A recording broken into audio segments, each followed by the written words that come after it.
Falando ainda sobre o desenvolvimento das crianças, tem muita gente que trabalha para garantir espaços onde elas possam brincar nas cidades. Essa também é a proposta de uma série de discussões que acontece hoje no Brechas Urbanas, no Itaú Cultural, na Avenida Paulista.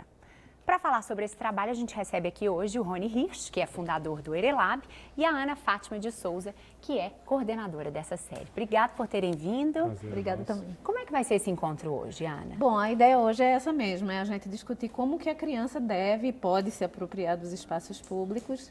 E para isso a gente chamou o Rony Hirsch, do Erelab, e chamou também o Vicente Góes, que é do Barro Molhado, que é um grupo que discute a educação de crianças em espaços públicos. Esse encontro ele é coordenado pela Natália Garcia, uma jornalista que é do Cidade para as Pessoas, então ela também tem essa vivência do que é o espaço público, né? Por que isso é tão importante, Rony? Antes de você contar um pouquinho do seu trabalho, né, no Erelab, por que brincar nas cidades é tão importante? Bom, brincar nas cidades ele é fundamental, não só como desenvolvimento cognitivo e motor das crianças, que é o brincar de forma natural mesmo, mas da ocupação e do entendimento das crianças pela cidade. Quer dizer, a gente, cada vez mais nós estamos sendo colocados numa política de medo, de preservação, de segurança, de hipersegurança, e o olhar de que nós precisamos entender a criança como cidadão com direitos e deveres também, muitos direitos, e que essa criança ela é formada de uma rede de apoio na cidade, transforma essa ocupação da cidade pelas crianças num grande desdobrado, né, que pode se desdobrar diversas ações de benfeitoria para a cidade no futuro próximo. Isso quer dizer, criar cidadãos melhores no futuro. Entendo. O Erelab já é um projeto que não é de agora, você já tem alguma intervenção aqui na cidade? Conta pra gente como é que é o trabalho de vocês. Nós somos um projeto de mobiliário urbano lúdico, né, atua em 4 pilares principais, que é a criança, a cidadania, a brasilidade e a sustentabilidade, né, buscando o que é esse mobiliário urbano lúdico brasileiro. Desde a década de 50 que não se investe em mobiliário urbano lúdico no Brasil.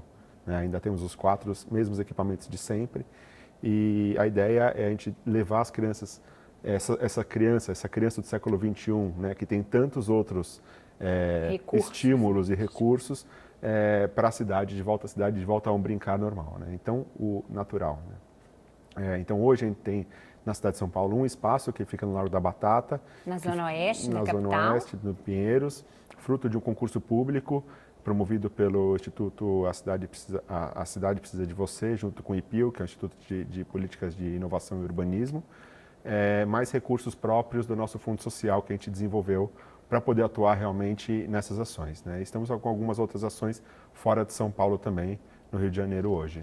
Esse é um movimento, está começando aqui em São Paulo, é um único parque, né, uma única praça na Zona Oeste, mas é um movimento que você percebe que vem acontecendo em outras cidades do país e no mundo também? Como é?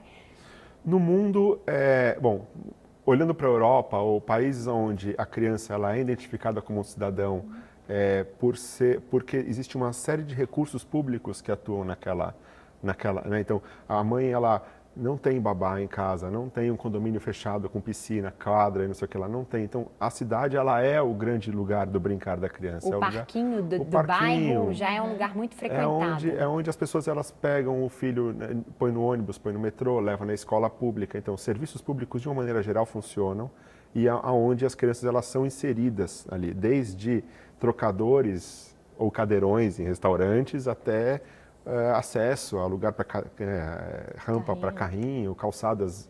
Então, muito a distante rede, da nossa realidade. Distante. Né? E o Erelab acredita nesse efeito borboleta, nesse desdobramento de ações. Como a criança ela é levada ao espaço público junto com a sua rede de apoio, os pais, os avós, a família,